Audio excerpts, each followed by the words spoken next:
Still watching, you're still joining us on our program, Africa Today. Mr.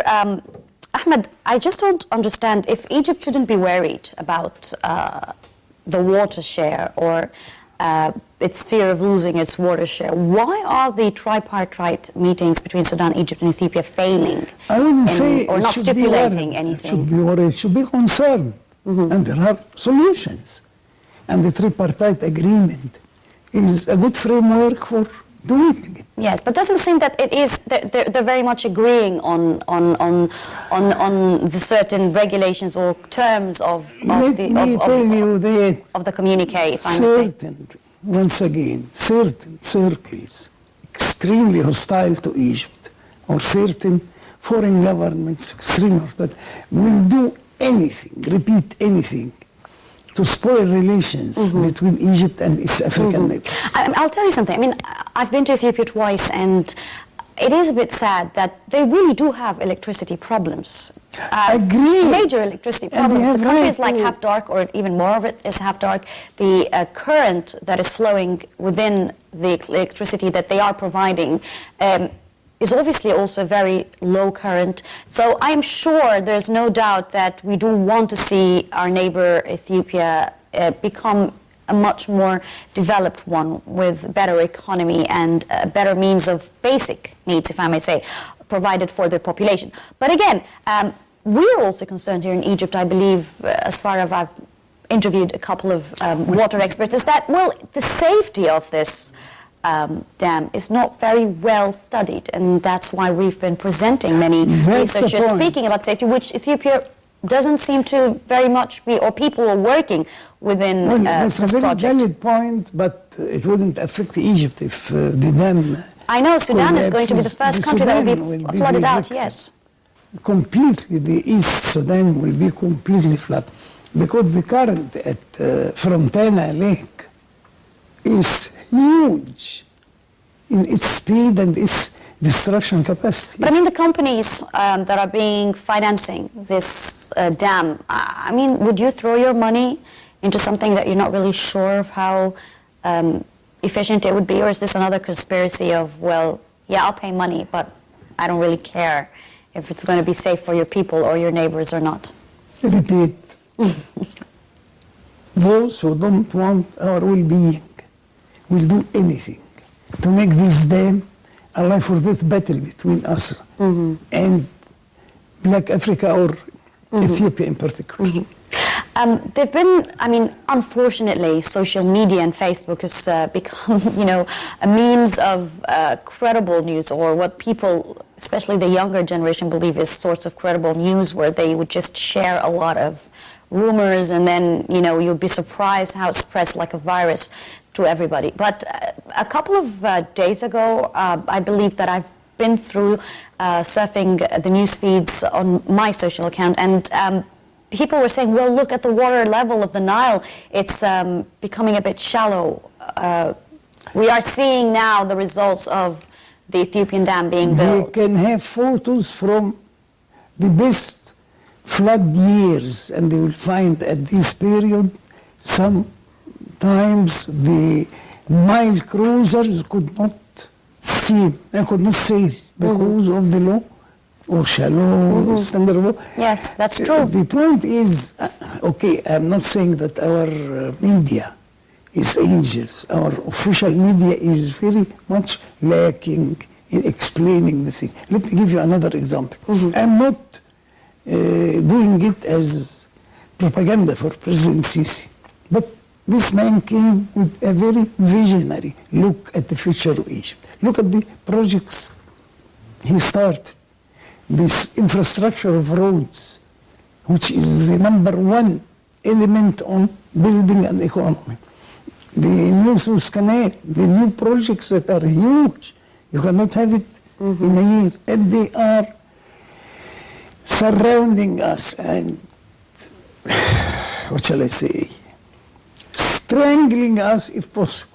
Yes. In every direction. But it takes a lot of bigger group of people who should cooperate and sort of believe in this vision. People, you know, the president alone will not be able to achieve everything on his own.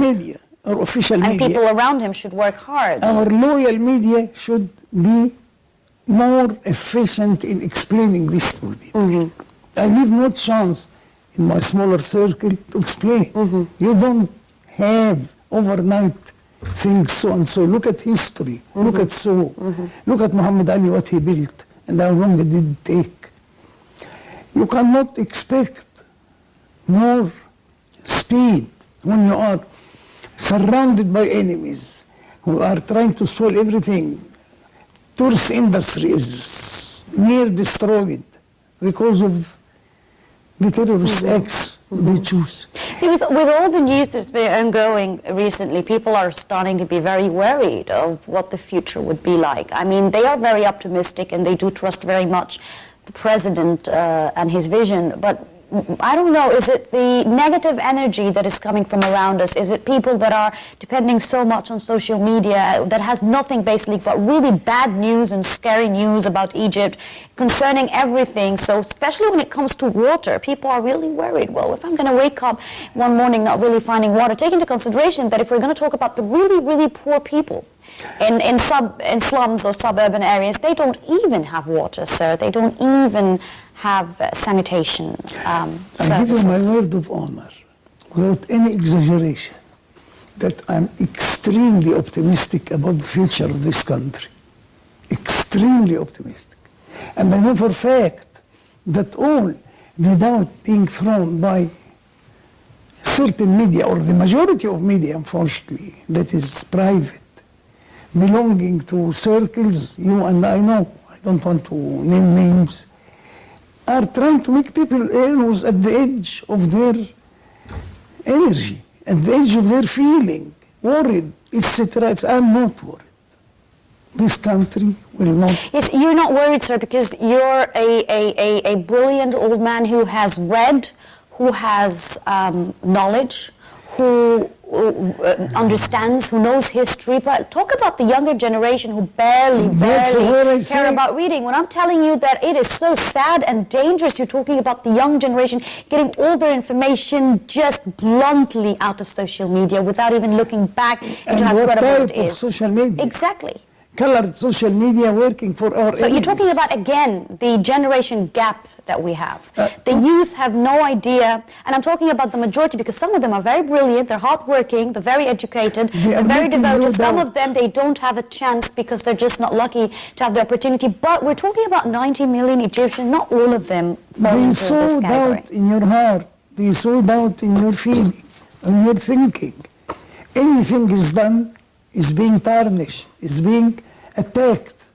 I just gave you an example of, I wouldn't repeat it on the air, of a certain gentleman. Yes. Who was thanking. Without names, please. No, of course not. I'm not an amateur. That was thanking the European Union's representatives in an official meeting that they stood beside Egyptian democracy against the bad so-called demonstration laws. And I just cut him short and said, I want one of these gentlemen to read us the text of the English and American law for demonstration. And how is it? Are we dictatorial in this, or are we lenient in this? You'll find that you are very lenient. Give me a break. Everybody is saying nowadays anything they want to say, doing anything they want, and without even fearing of the consequences of their actions. I don't know where any other democratic country would accept that without really fear. I mean, you had an Egyptian guy, a student in the United States, just because he tweeted something against a person running for the next U.S. elections, and he got jailed. But this doesn't prevent me to say that I blame the government for not being more strict about applying the law, about... Yes. Finally, because we're running out of time, we just have 2 minutes or a bit shorter than that. How do you, Mr. Ahmad Ezz see the upcoming period regarding Egypt's water and the struggle that some people call struggle over the Grand Ethiopian Renaissance? They will come with a solution, and they will try to change their way of irrigation, as I said, and other things. When you are in a crisis, you have to face it. You just don't leave it to heavens.